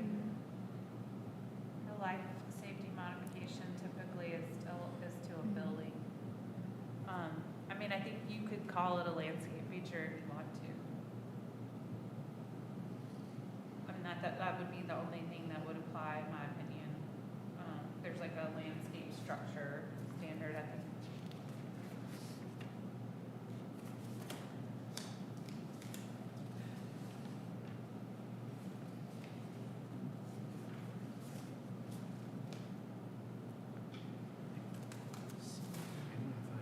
I'm not finding it. That it can't be wood or it doesn't say. It's talking about, Now, you were looking at walkways, driveways, and off-street parking? is that what you're looking? Or what about non-contributing Which, yeah, structures? which number? It's not a non-contributing structure. But what, A non-contributing structure means like the actual houses or building isn't contributing to the historic district. Mhm. So it doesn't apply here.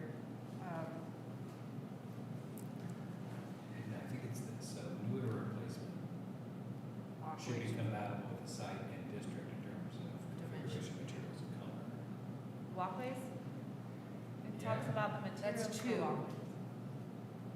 What item are you saying covers steps off of a retaining wall?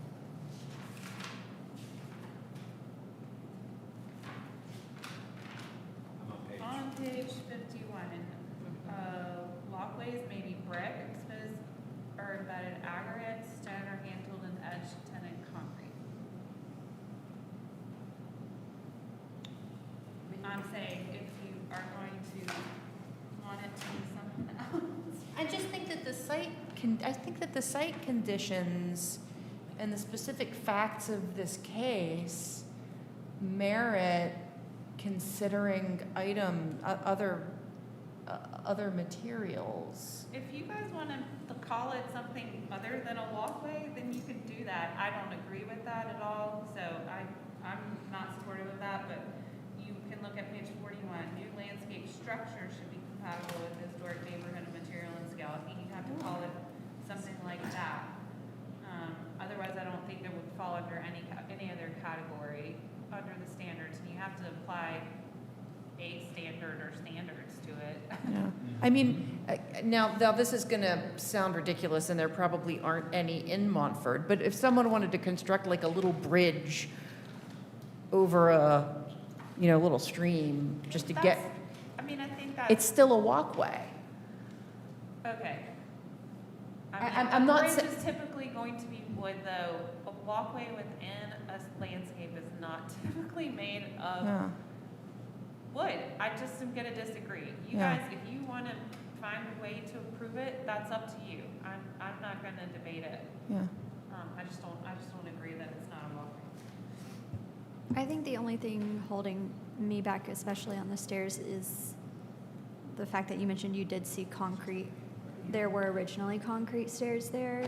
Well, it was precast. I don't know if that would have been Yeah. like time appropriate for the, I think it was like 1918 when this was built. Yeah.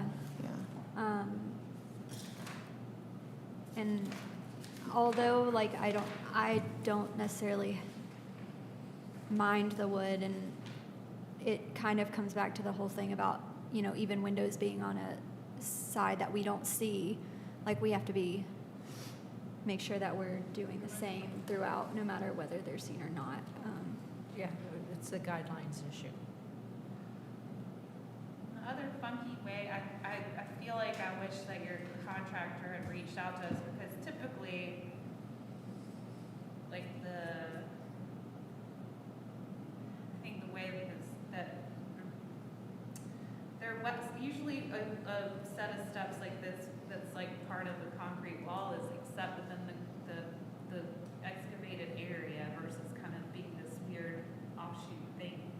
And I think that's part of what is weird about it also, if I'm making sense. It's like extending off of the wall. They're instead of being rather than inset. incorporated with They're not inset. Yeah. But obviously, wishing that we had talked to your contractor isn't going to get us to where we need to get to today. So that's neither here nor there. Yeah.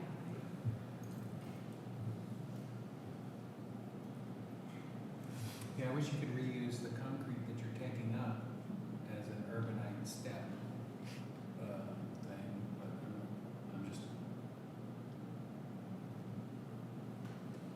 Yeah. That's not a very good solution. No, I mean, the guideline, how do the rest of you guys feel? I mean, it seems fairly clear that, I think like I've never seen outdoor wood steps that aren't attached to a porch. Right. Which I think is what has to be considered. yeah. So what material would you suggest? From the approved materials Yeah. being. I don't So know I guess that. that needs to come from you. So Maybe brick. it's a suggestion of whether that's brick. Or embedded aggregate, stone, or hand-tooled and edged tinted concrete. Those are the choices. I mean, I think that if we just approve that he can get those quotes and then he decide what he does, and then maybe he turns that in. That's fine. Yeah, I think the concrete would be cheaper. If the board said they wanted to see brick because it's more historic looking, then I would do that. No, I think No, it's those up are to your you. choices. It's up These to are you. up to you. Then I'll just move forward with concrete. Okay. Final answer? All right. Okay. Is that agreeable to square? And how, is the handrail able to stay, or do I need to do something with that as well? I think that it marries into the handrail or the. Yeah, no, I think what you have. Okay. it that you're needs to be gonna paint, painted. Obviously. Yeah. All right, that's that. The lining of the driveway is wood. Is that, because it says in our standards that that's not one of the approved. That's down at the bottom, it's not at the driveway, but yes. The gravel, yeah. Refer to. The walkway on the side of the house down the stairs is wood. That I had just matched the neighbors, but I don't mind switching it out to the metal. We have it throughout the yard. You do have metal up top, Yes. yeah. It's in the backyard. Oh, in the back. Yeah, because it says that it should be etched with brick, metal, or other compatible material. So we could say it's in compatible material, but I also feel like it's highly likely to rot and not be sustainable, so. But do we consider maintenance for something like that? The wood is ground contact wood. Okay. There's different degrees of pressure treated, and it is ground contact, but it would be very easy to switch out if you guys I mean, want if that. your neighbor has it, I don't know if it really matters. I mean, you guys just, if you are okay with that staying, then you just need to say it's a compatible material. And then you can work. I mean, he says he has metal Oh, in the all top, right. in the front. And Okay. so he's willing to switch the backyard, I guess. That's fine, if you want to do that. For me, the easiest thing is leaving it, but I want to make sure that I leave here in good standing with the board. Well, we appreciate that. Thank you. And so the back steps are fine just with painting. Right. I think so. Yeah, They don't I need to- agree. Okay. Everybody else, you guys okay with painted back steps? Okay. Yeah. Okay. I think we've got this. Ready?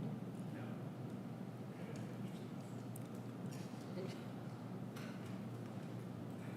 Yes. So we're Like- gonna let you sit down. Yes. Yeah, open the floor for public comment. I'll close the floor for public comment. No publics today. Okay. Any further discussion? Just looking at the street view of it from 2023, I think, it shows the state of disrepair that it was in. So I think overall, kudos. It does look much better, and you did save a house, so thanks for that. Yeah. Okay, then I'm prepared to make a motion if there's nothing else.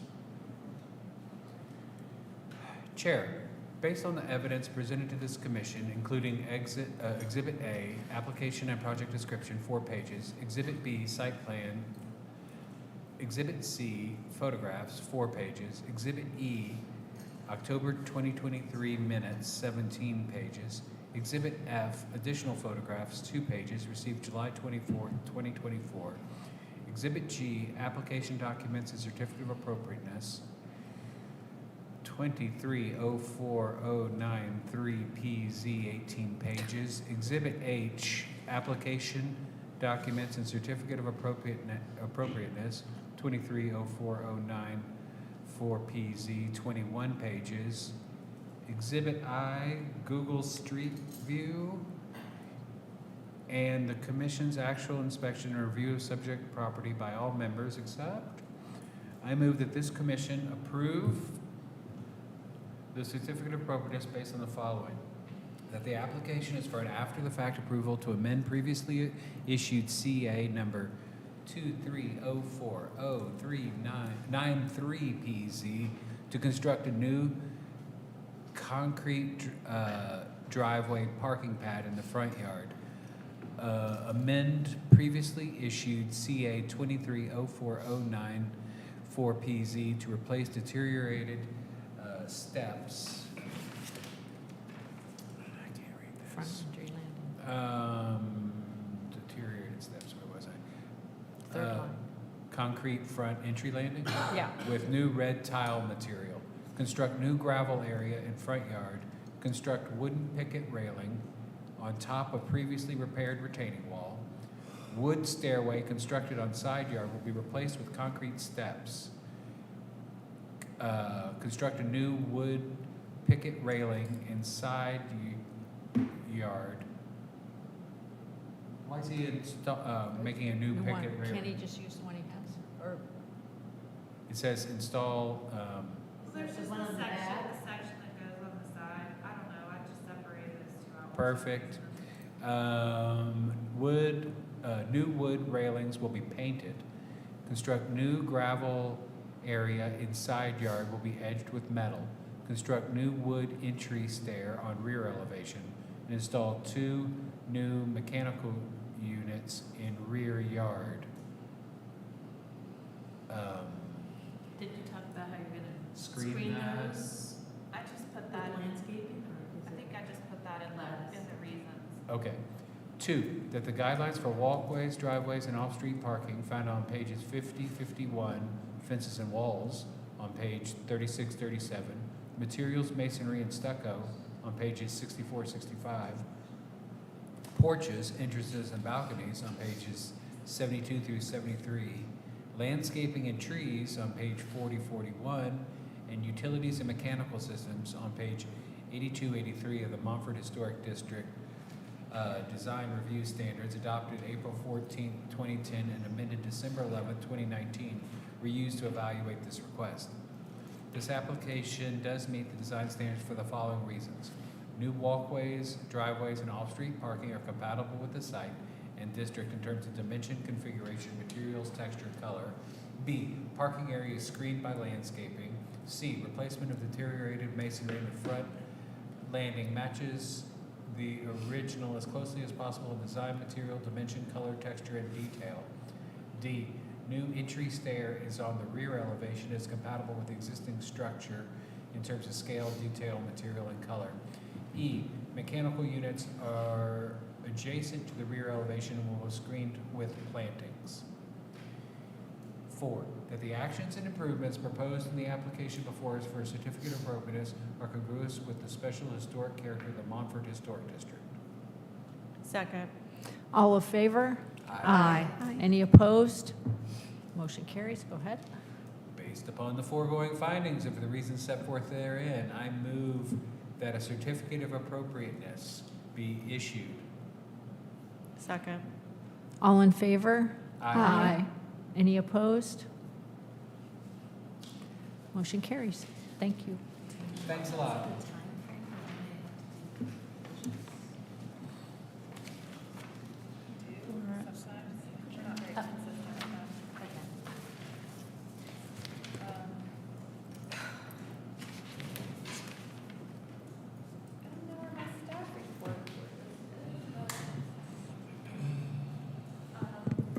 Just a couple of things to talk through in other business with you all. Oh, the first one is that, as an update to you all, the Woolworth Building landmark ordinance passed at the city council meeting on July 23rd, so hooray for that.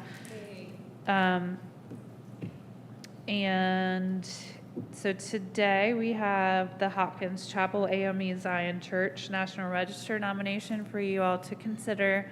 Hopefully you had time to read through it.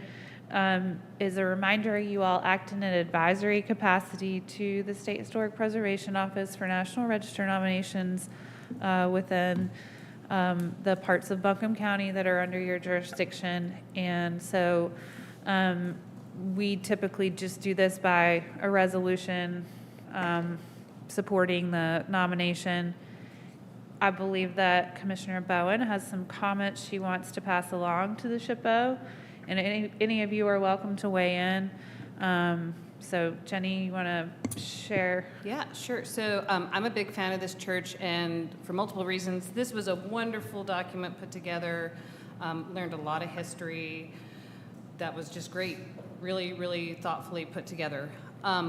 One thing, however, that I think needs to be on the record if we're going forward with with this nomination is that this was also the chapel for the Allen School, which operated from 1887 to 1974.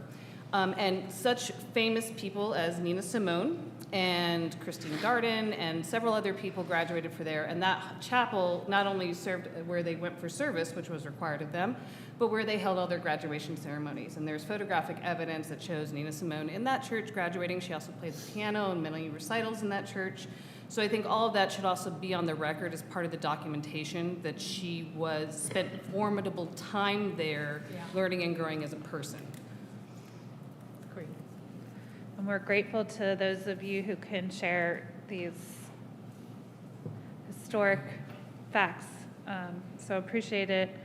I just found my staff report, but just in the digital format. So my staff reports are always pretty basic for nominations like this. But important to note that in addition to you all being a CLG participant in the process of nominating properties to the National Register, it's important to note that this particular nomination or the property meets criterion A and C as an important African American Methodist Episcopal Church or Zion congregation in Asheville following the Civil War.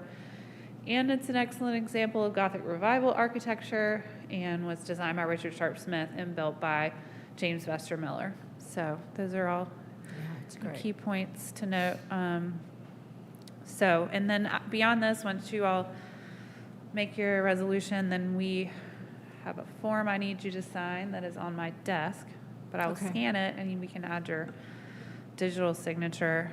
And then we just pass that form along with any comments that you all make onto the SHPO. And that's that. Great.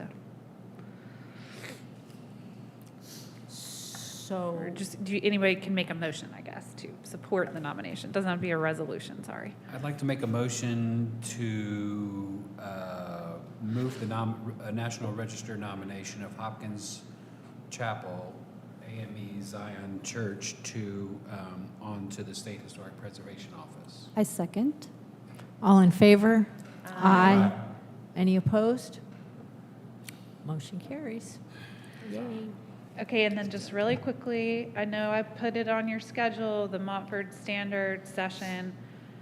I will get you all some materials by next week. I've been out of the office for 3 weeks, so I haven't had a chance to revisit getting some materials together for that, but I will have that hopefully to you all as early as possible so you have time to digest it before we meet. And that just as a reminder, that will just be a virtual work session for you all to talk through what the executive committee's feedback and analysis and its feedback is, and we'll work towards next steps, which we'll be working with our engagement staff to do some community engagement events. So just a quick update on that. And then also I got an email yesterday from the SHPO that we were awarded our CLG grant that we applied for our educational series. So stay tuned on that. Those are always a lot to wrangle as far as contracting and all of that stuff. So I got to get my sea legs under me on that note. But then we have executive committee next week where we can talk about stakeholders that we want to bring to the table to help us plan our event series. So exciting timing for that. We're still going full speed ahead in our department with trying to implement missing middle, but also our affordable housing plan. And we've really started kind of collaborating in a really intentional way with our community and economic development department on anti-displacement strategies. So we've been working diligently on that, and I think it's timely that we do educational event that one component is about housing and how preservation plays a role in supporting housing options. So stay tuned. We will. Any other update on the wall situation? Yes, but I guess asking about 246 Cumberland. Yeah. I thought I mean, I don't know if it's been released yet. I mean. It hasn't, did I don't think. I mean, we know it went to the county Board of Commissioners, and Right, I they, spoke to yeah, but they agreed to a settlement too. And I don't think it's been released yet we don't have a settlement agreement yet, what the details of the settlement are. But I'll come back to you, of course, and share that joyous news when I'm able. I know, Cecil, I don't know that we talked about what we're talking about. We had an appeal of an HRC decision last year, and appeals of the HRC go to the Buncombe County Superior Court. But while the applicant or his attorney submitted an appeal to the court, they also submitted a settlement offer to our city council, which they can do under state law. So that's been working its way through for many months now, and it had to go to the county commission as well, since you all are jointly appointed. So we just, whenever the terms of the settlement are made public, then we will share them with you all. So anything else? I don't know, Janice, I know you printed out your agenda for the session tomorrow. I didn't know if you brought that because you wanted to chat. No, I was going to just show it to you. I gotcha, okay, No, okay. I'm just doing a National Preservation Law Conference virtually tomorrow, which has a lot of good information, and I'll share the materials with Alex, but you might be interested in seeing what the agenda is. I guess there's some changes in the 106 review process. There's some information on affordable housing and historic preservation, some information on local ordinances. So it might be interesting materials to the extent that you want to look at it. They're just like PDF slides, and then some good case law.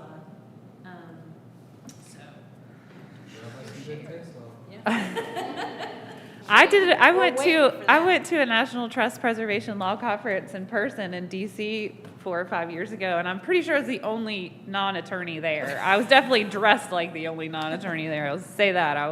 Everyone's in their like black suit jackets and everything, and I was like, I think in sandals and whatever. It was like 1,000,000 degrees in DC, of course, because it was, I think, July. Also to note, though, on CLG stuff, the state fiscal year is ending here at the end of this month, and so I just wanted to let you all know that we are good on our training requirements for this fiscal year. So, of course, attend all the trainings you want whenever you want, but that clock will start again October 1st. So then we have to have at least 2 commissioners attend a training a year, and you guys, y'all are awesome about that, and we usually have lots of options. And I know our educational series, if we have until I think February 26th to spend the money, but I'm sure that will probably mostly take place next year. And so we'll, I'm sure, easily meet the requirements again. So, but just to let you all know that we're square on training stuff for this year. Have you been asked about anything about the Stumptown development? No, you mean the Montford Sanctuary thing? Yeah. I did read the article in the Citizen Times that the Stumptown neighborhood was asking for there to be some incorporation of interpretive history into the project, and no one's reached out to me though. Has anyone reached out to you guys about it? No. It was, I didn't realize that project in a different iteration had gotten approved years ago. I was a little surprised that there wasn't already an effort underway to kind of memorialize some of the Stumptown history there, but I guess maybe there was, I don't know. I don't know if it's, I know there's that organization that is it the branch of the land trust that Stumptown is affiliated? There's like I don't know. I did read, I think it's going to City Council on September 24th. So it's an amendment, I guess, 10 years ago? It was designed as an urban village. It was rezoned. It's about 44 parcels. The staff report does note that it was the historic Hillside Avenue community that were the houses were destroyed as part of urban renewal. But then it became in private ownership, and then about 10 years ago, they took the 44 parcels and combined them all into what's called Urban Village. And they didn't have the exact plan, but they just rezoned them. And when you rezone, you don't have to have the plan right away. But you do have to say how many buildings and what size. And so at the time, they had like one big building and there's a site plan. Now they're revising that site plan to have, I think it's 5 buildings. They are of a certain height, but they meet all of the requirements of Urban Village. They just needed to revise their master plan. And when you're doing a master plan that changes density or whatever, it does need to go back to City Council. So that's what it's doing. If you want the materials, I mean, I didn't know that history until I read. So the staff report does mention it and does have a copy of the, is it our African American survey, the historic Heritage building survey? So That's affiliated with the staff report? it's I saw it was mentioned in the article, I just didn't. it's an exhibit to the staff report. Oh, Yeah. no one talked to me about that, so Oh. that's interesting. It's the whole thing. It's like 100 pages. Yeah. And so I didn't read the whole thing, but I did think that was important. And I don't recall there being an agreement to do anything about historic, like a designation or interpretive, maybe panels, but City Council's probably going to want something like that because it is noted. So September 24th, the meeting materials, you can read through the staff report. And if any of you, have an interest, just as citizens, to come forward, or, as a member of the commission, if there is a request, if Stumptown is asking for something to be recognized, then you might want to,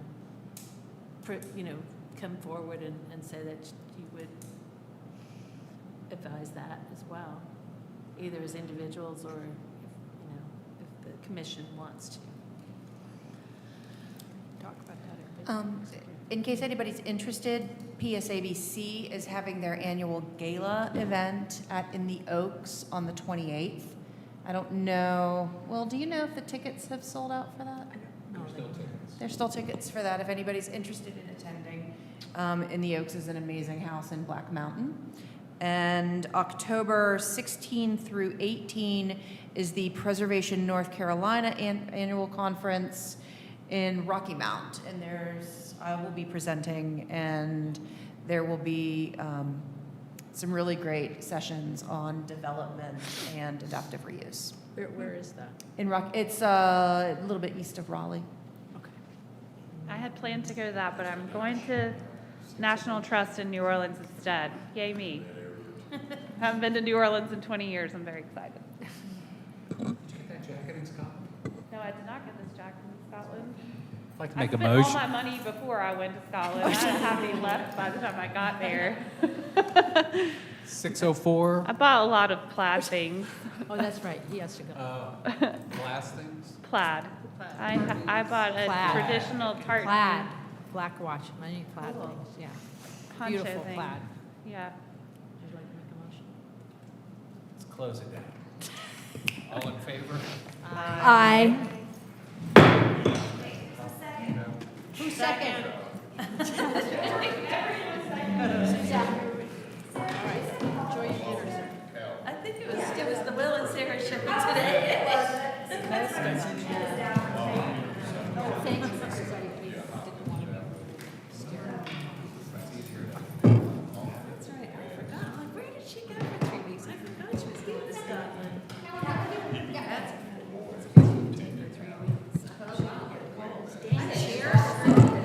Well, it was the girls that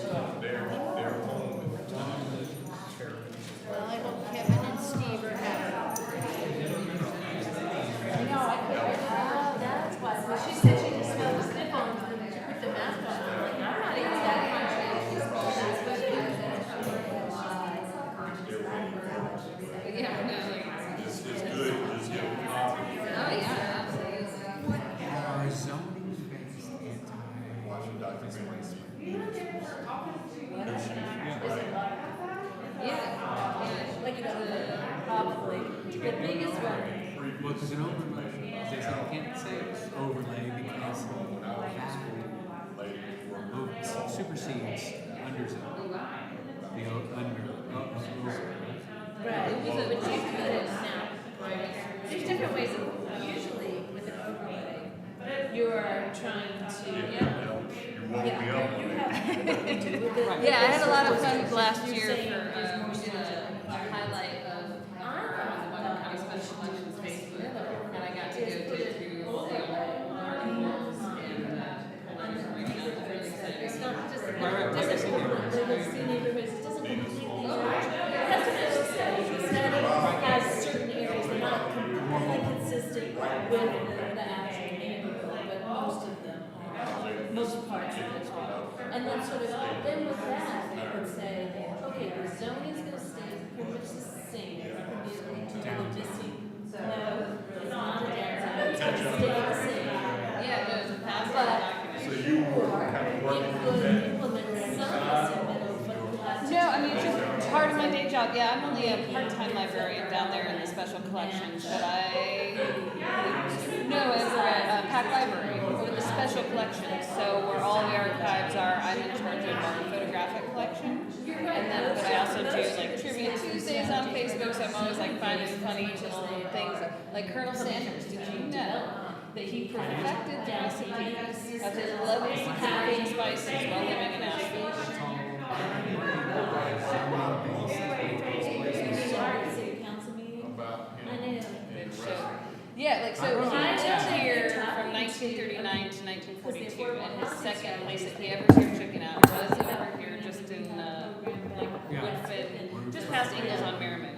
And but it was while living here in 1940 that he perfected the recipe. So I'm like, we should have a monument. Some little extra bit of Like the first time homeowner training, but you have Well, first technically, time it's over in special property property development